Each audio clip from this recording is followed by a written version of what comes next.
And we're back. This is Sophia Brinsma with my show comment section.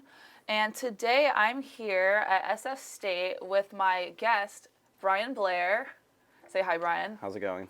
And we've just been talking about life and what Bryan does on photography and social media and all of the inspirational things that he does. But now we're going to take a little news break and we're going to talk about some news. There's some music news I wanted to talk about today, and it's how Fetty Wap was arrested by the FBI just yesterday on several drug charges at the City Field in Queens, where Rolling Loud was. In 2019, he was arrested on 3 counts of batteries, and in 2017, he was caught drag racing in New York City. And yeah, his daughter also passed away this past year, which is really sad. But there's just a lot of things that's been going on with Fetty Wap, and it's making me a little bit worried about him. I don't really understand why all this stuff is happening to him. I feel like the fame and the money and just being surrounded by the wrong people could be taking a toll on him. Just because with the drag racing in 2017, I could see that being a problem. When he was coming up, I think that's when Trap Queen. Yeah. I think that's when Trap Queen was coming up. So, I mean, I feel like anybody would drag race on the freeway, honestly. Maybe. Would you? Yeah. I feel like agree. if I just got famous, maybe I would be caught drag racing. Yeah, I mean, I would do some kind of crazy stuff if I got famous, but I mean, Yeah. you gotta be careful with that. Fame gets into your head really quickly. Yeah. So it can be a bad thing. Yeah, I think it could. I mean, he has all these charges on drug offenses at Rolling Loud. And it's right after his child passed away, and the way his child passed away was super mysterious too.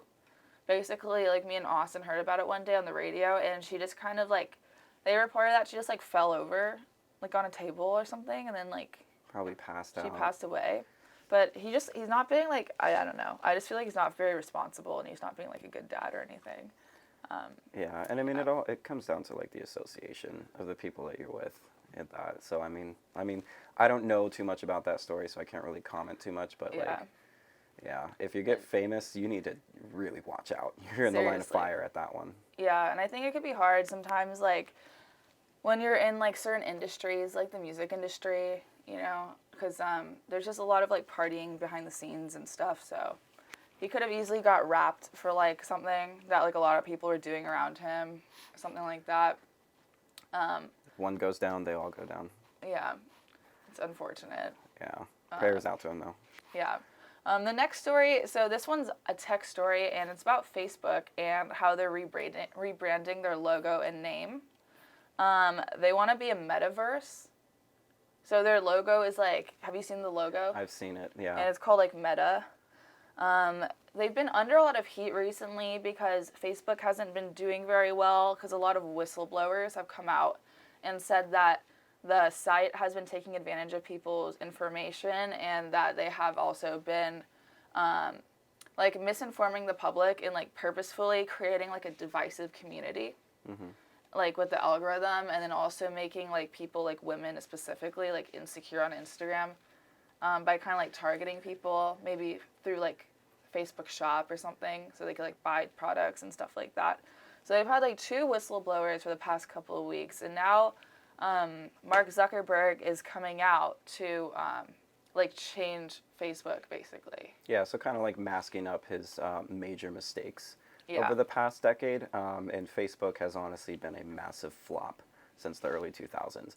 Instagram, they've gone steeply downhill too. Me and Instagram, we're not on speaking terms at this point. It's just Really? Yeah, it is a disgrace of what it's been. Instagram started out as a photo sharing application, right? Not a shop, not a divisive, tool. It's a social media, peer sharing a photo, sharing your life, right? Yeah. Now they've changed it so many times, and now they're calling it, they're trying to compete with TikTok. Same thing with Facebook too, and they're trying to compete with the top, YouTube applications and all that. But it's you design the app for one purpose and one purpose only, stick to it. That's like designing a car and then 10 years later trying to say it's a submarine. Yeah. You're not sticking to your original plan. I hate how when I scroll on Instagram now, there's these accounts that I didn't even sign up for who are just who I just see their posts, and some of them are even influencers and they're paying to get their posts promoted. But I've already seen their stuff on like TikTok like multiple times, and I don't need to see like some of these random TikToks who I'm not following. Like if I wanted Yeah. to follow you, I would have followed you. But and then just like it's like every few posts now. I can't like scroll like without seeing them. So the way the algorithm works now, from like a software development, I guess, standpoint, is like they've developed the app so smart to where they actually track the milliseconds that you stay on a post. And if you stay on a specific niche or genre of posts, and continue to like it or stare at it for a long time, you don't even have to like it. If you just look at it, it's on your phone displaying at you for more than like milliseconds at this point. They're going to start to show you more of that and feed you that, and they're saying like, oh well, it's just going to show you more of what you like.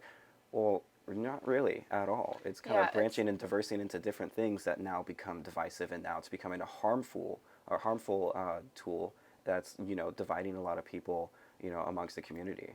Yeah, and then a lot of like the algorithm is like I don't actually want to see this, but you know how people, I don't know if you get this on your feed, but people are just doing weird stuff to like get more views because people are just watching it and they're like, what's gonna happen? Like I see weird people like pouring glue, like they're doing a makeup tutorial and then they just pull out like a gallon of glue and just like pour it over their head. So then I'm just like, what am I watching? So that's like why people are watching it. But that doesn't mean I want to see similar videos. So I get like I get like weird videos of people just doing stuff like for attention. Yeah. Like just odd. They And want the attention. it's not because I want to see it. It's because like people are just confused and they're watching it and they're kind of sending grossed it out by it. They're like, "What is this? This is funny or whatever. And this is Yeah. bad." Like, and then they share it, and then they just get views. It's so like insulting to people like you and I that are in the creative industry, in like the broadcasting industry. When we work so hard on like a project, right? We put hours, blood, sweat, and tears into it, and we come up with like this close to masterpiece thing that we want to produce, right? We'll put it out there and it won't get much, like like I said, personally for me, I don't care about like the numbers. I just want to have people see the story that I'm trying to tell.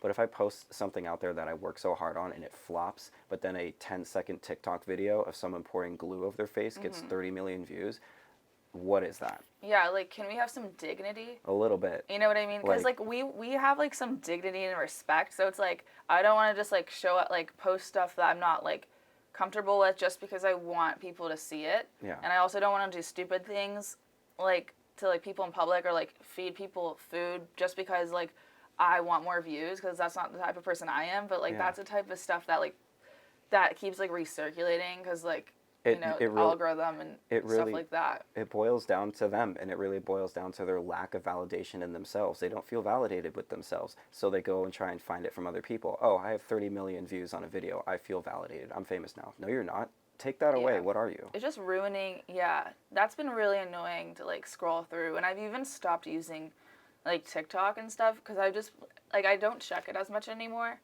Because when I started to check it, I was like, everyone's just trying like a little bit too hard to like be famous, like in weird ways. Like it's not off talent anymore, or it's not off like things that like interest them. It's like off of like what's trending. Like what can I do right now? Like I don't care what it is, but like I'll do it. What's like trending. If you don't stay up with the trends, then guess what? You get lost in the wind like every other creator account. Yeah. It's so I don't like it at all. And it all started to go downhill once the bigger apps like Facebook and Instagram and YouTube started to remove their algorithm of chronological order. When you would post something and it would be in order of the time that it posts. Yeah, remember that? Yeah, so you like that, right? I like that because now it's relative. It's like you post something, now you can see it in order of the day. Now, if a post gets a lot of engagement, doesn't matter if it was posted over a week ago, it's going to triumph a post that was posted like 30 seconds ago because, it's got this many views, so people are going to like it. Well, not everybody's going to like that post. So why are you pushing it out towards more people? Yeah.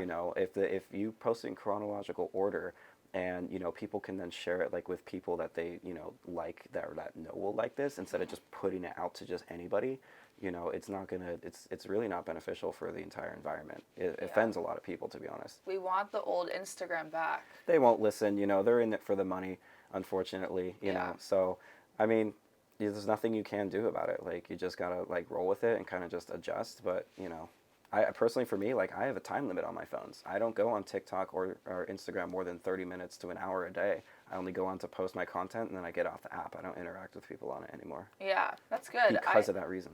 Yeah, I feel that. Yeah, I don't really use social media the same as I used to. Yeah. I feel like, yeah, because I don't know. It just, when I scroll through the reels and stuff, it's just, Same old, it's same not old. stuff that I want to see anymore, you know? It's not original. It's not authentic. It's just, they're pulling it out of thin air, trying to make something, and it's to, people that are working really hard on a project that they want to post on there. It's insulting to them. Yeah. What I do like, though, is memes on Instagram. That's funny. I You gotta love love the those memes. I don't know. Like, who doesn't love those memes? I could push me those memes. I won't complain about that. Like, that part is good for me. Yeah, I love I'll it. take all the cat memes all day long. I'll take all the memes. I just think it's weird how they're trying to create this metaverse. I think it's really strange, and they've already invested $50 million for global research to ensure that the products are developed responsibly. And I like, how is it going to be developed responsibly? It doesn't really make sense. So this is the way they said it's going to be developed responsibly: privacy, safety and integrity, and equity and inclusion. They're violating every single one of those. Literally through like creating algorithms. So basically, a metaverse is taking our world and putting it all on Facebook. So they want to do, like, if you want to work, it's like they're going to make it virtual. Like, everything that you want to do in real life, they want to make it virtual. And it's not going to come overnight, but over the next 10, 15 years, that's going to start happening. Kind of like how we're already, like, doing that through Corona. Mm-hmm. They're, like, pushing that, like, farther. Like, if you want to hang out with friends or go shopping, I read on their website, like, even shopping, like, you, like, shop with your friends, like, virtually. And I'm like, why is this happening? Well, and here's the problem. People don't stand up. And that literally is the problem. Oh, we're trying to comply. Yeah, that's the problem. That's why we are in the world we are in today, because you're complying. You're not standing up for what you believe is right. It's called freedom and right to privacy. So the more that people, just go along with that regime, they're going to let technology, which is going to be at the forefront of all of this. Unfortunately, it's social media, which targets people that are our age. Now we're just going to fall into this huge trap of now everything that we do is going to be out there. It's all going to be virtual. They're trying to literally disconnect us from human interaction. From human life. And when I picture that, because like the metaverse is a reality in the form of social media. It's a virtual space where you can explore with other people who aren't in the same physical space as you. Yeah. That's what they say on their website. So when I hear about that, I think of us in like 20 years. Are we all just going to be, like, sitting there, like, in our virtual universe, just, like, sitting like a potato? Yeah, no. You've seen movies like that when you were younger, sci-fi movies where everything's all technology and it's all, like, virtual and all that. Humans are meant to interact with each other. I don't know about you, but I love interacting face-to-face. Literally, like, I like hanging out with people. I like getting lit with my friends and going to concerts and, like, feeling the bass and, like, seeing lights. Yeah. I'm not the type of person who could just sit inside. And, like, I hope that... And sit inside and be safe with your mask on while you're indoors, too. But just knowing Facebook, like, I don't know how good they're going to be at developing this, but I hope it's not, like, better than reality. Because that's the scariest part, is that for some people, it might be, like, easier for them to be, like, in a virtual reality. I will say this, though. The amount of technology and advances that we are having, not only in software, but in materials and in especially engineering, it's mind-blowing. Coming from someone who studied mechanical engineering in college, it is extraordinary the types of discoveries that they're making, in this world and outside this world. In the next, 10 to 20 years, we're going to witness things that you would never thought would even exist. I'll just leave it at that. I don't know. It's super depressing. If it gets in the wrong hands, good luck. But it can be used in the right way if it gets in the right hands, for medicine, for, helping people in need. But no, they're trying to control everybody. Yeah. Unfortunately, so. I hope, like, there's a part of me that's, like, I hope in the future we go back to, like, retro. Like, maybe. But then there's, like, also a huge part of me that's, like, that's not going to happen. Things are just, like, going too fast. And no matter, like, how hard we, like, want to use Polaroid cameras and, like, use record players, like, we're not going to, like, just stick to that. It's so funny in that same thing why, I'm, irritated with Instagram and all that. They can't leave something alone. They always have to change it and, make it whatever, and it's okay to, like, push for new advances, but, like, you're never going to really get back to, like, basically the good old days, I guess, if you want to put it that way. Like, film Polaroid cameras, for example, like you just said, that's rare now. Like, if you see someone with a film camera, like, it's like, wow, like that used to be a thing, and now it's a beautiful piece of art or form of art. So, unfortunately, that's just the way that the world is, and as long as people don't stand up, I mean, it's just going to accelerate from there. Yeah, that's very true. So I'm going to talk about some blockchain news. I saw this thing posted on Garth Capital on Instagram, and there was a CryptoPunk NFT that has just been sold for $532 million, but it's actually a scam because like the person who sold it is the one who bought it. Mm-hmm. But it really like drew my attention to study like what is an NFT, because I've been hearing people talk about it a lot, and it's just really crazy to me what NFTs are. It's like a non-fungible token. So basically, NFTs, and it's huge, huge in the visual arts community right now. I'm personally not involved in it, but from my understanding, and I could be wrong, NFT is basically a way to, and it's Ethereum-based, cryptocurrency-based, Yeah. which is right now driving up in value. And it's basically a way to, market and sell your, paintings, drawings, whatever it is you want to sell for certain cryptocurrencies.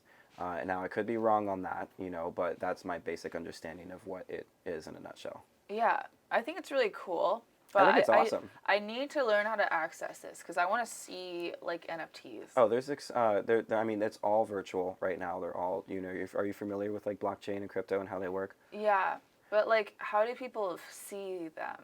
Like, is there an app? So it's more like on a site right now. There's not really an app, but it's mainly on, online. And it ties like into the actual, crypto blockchain codes themselves, which is all, Bitcoin, Ethereum, they're all like, virtual right now. They're not a physical coin. And, hence the word cryptocurrency. So, I mean, there's many, many different sites on the internet that support NFTs and allow you to market on it and kind of just take a little glance at like what it really is. But, like anything, art is an investment if you buy it. Yeah. So you want to make sure that if you're buying, that, piece of art, is it going to go up in value or is it going to depreciate? But here's the thing with NFTs is like, who really owns them? Like, if you buy art on the internet, you could like screenshot it and share it. Or if you share it with other people, then do you really own it? Like, how do you own an NFT? Do you know what I mean? Like, is it worth it? Yeah, I think it can be worth it if it's used properly and not abused. It's the same thing as like a cryptocurrency. When you invest into a crypto, like right now, Dogecoin and Shiba, actually Shiba, a new token, has been on the rise, but like you invest into it, you have a code that's tied to you, and you don't own it, but you're investing and trading that, and if you decide to pull the value and liquidate that value, now that is your value itself. So you never really own these investments or shares or coins ever. You're just investing a part of a code of an entire algorithm that temporarily belongs to you for value. Once you liquidate it, guess what? That value, if it's gone up, belongs to you now. Yeah. It's a very complex I don't really, sequence. it's also confusing to me. Very confusing. Grimes, she sold a 50-second video of herself for $390,000 on there. How do I get to that point? Like, how, If you find the answer, let me know. that's crazy. That's insane. I feel like I need to get into this space. It sounds super cool. It can, but it's also, remember, take everything with a grain of salt. Don't want to hype it up too much. A lot of people are like, oh, I'm making so much money off of it. Yeah. You don't want to get too involved in something like that you don't know much about. True. So research it for sure. True. But it kind of does tie back to what we were talking about earlier when it comes to, like, making everything virtual. You know what I mean? Yeah, and Doesn't it? crypto, honestly, like, unless it doesn't go back to the gold and silver standard, cryptocurrency will be the next tradable and monetary value currency that we have. It's because the dollar is already at nothing. The dollar is worth nothing. Yeah. Do you think it will go back up? Absolutely not. The treasury is already sold. The federal federation that holds a monetary value for the world, not just the United States, they're bankrupt. Wow. So they're gone. The dollar's already been worth nothing. We already ran out of money. We were supposed to run out of money by like October 15th. We actually ran out more than 20 years ago. Yeah. Yeah. It's so, like, what is the point of the government, There is none right now. Like, at this what point. what are you guys doing? Like, why am I paying taxes? Where is it going?